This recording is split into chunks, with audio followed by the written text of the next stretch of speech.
안녕하세요. 우리 신앙이야기의 박PD입니다. 오늘은 마리아복음 읽기 13번째 시간 10쪽 1절에서 6절까지 함께 읽어보도록 하겠습니다. 1절 베드로가 마리아에게 말하길, 2절 자매여 주님께서 당신을, 3절 어느 여자보다 더 사랑했던 것을 알고 있으니, 4절 그분께서 하신 말씀 중에, 5절 당신만 알고 우리가 모르는 게 있다면, 6절 기억나는 대로 말씀해 주시오. 전 시간에 마리아가 사람들의 마음을 돌렸다는 내용을 이야기했습니다. 이제 제자들 중 베드로마저 마리아의 이야기에 귀를 기울이며 자신들이 모르는 것을 알려달라고 합니다. 마리아를 인정하는 태도를 보입니다. 적어도 그 순간에는 말입니다. 우리가 알듯이 마리아에 관한 모든 기록이 없어졌다는 것은 다분히 의도적이기 때문입니다. 초기 성서학자들 중 일부는 성서에 나오는 3명의 마리아에 주목했습니다. 죄 많은 여인 마리아, 베다니의 마리아, 막달라 마리아가 등장하는데, 이 마리아의 모습이 죄인에서 관조자로, 그리고 다시 예수의 막역한 친구로 진화해 나가는 3단계의 모습을 각기 상징한다고 해석했습니다. 실상 마리아는 악마의 모습에서 천사의 모습까지 여러 얼굴을 갖고 있다고 보기도 했습니다. 이러한 관점들은 마리아를 매우 상징적으로 해석했다는 반증입니다. 어떤 상징이냐 하면 모든 인간들에게 들어있는 여성성의 상징으로 봤다는 말입니다. 성서 어디에도 막달라 마리아가 창녀라는 구절은 없지만 그런 이미지를 더 씌워 역사의 뒤안길로 사라지게 만들었습니다. 그만큼 기독교 역사는 여성에 대한 억압의 역사였다는 말입니다. 근래엔 젠더에 관한 관심을 가지며 사회와 소통하려고 하고 있기는 하지만 그것은 철저히 인간에 대한 존중의 마음이어야 하지 기독교 성서나 교리에 기반해서 해석해내려고 해서는 안 됩니다. 애당초 그런 종교가 아니었기 때문입니다. 초기 기독교 역사에서 마리아에게 행한 행위는 중세에도 여전히 마녀 사냥을 통해 그대로 기독교적 인식과 기독교의 정체를 드러내어 주었습니다. 마귀에 사로잡힌 마녀라는 단죄의 발언이 이단이라는 말로, 사입이라는 말로 바뀌었습니다. 누군가 나와 다른 생각을 가지고 있을 때 그 상대를 이단이라고 말하기만 하면 언제든 죽일 수 있었기 때문입니다.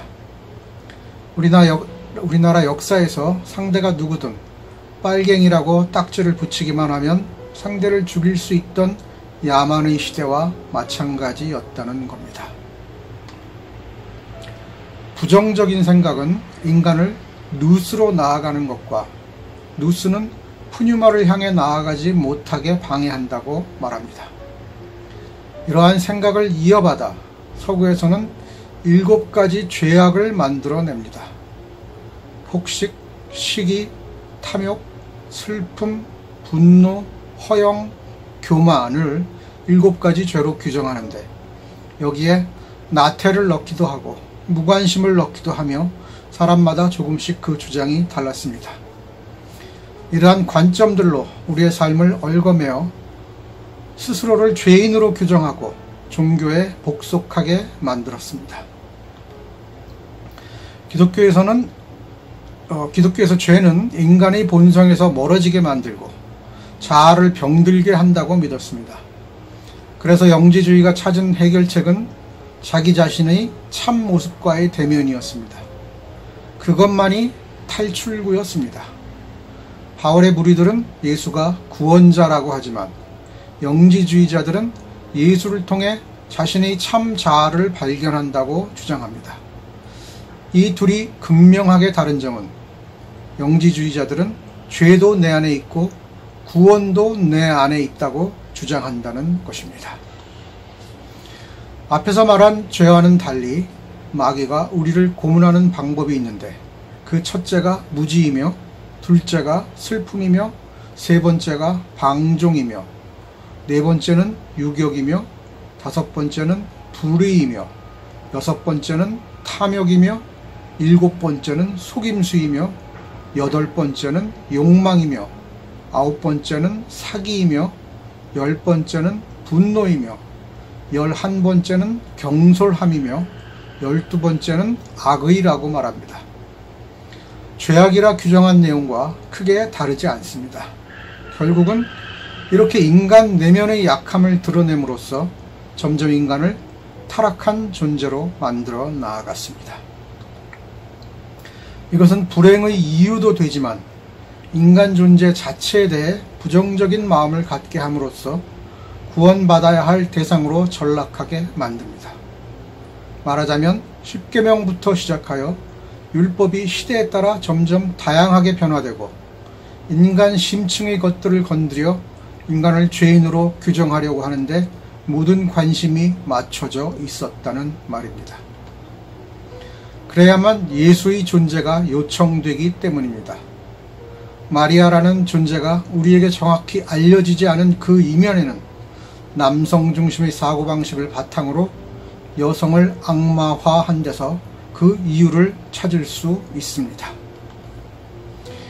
예수의 모습 또한 남성으로 그려지기에 마리아를 구원해내는 한 남성일 뿐입니다.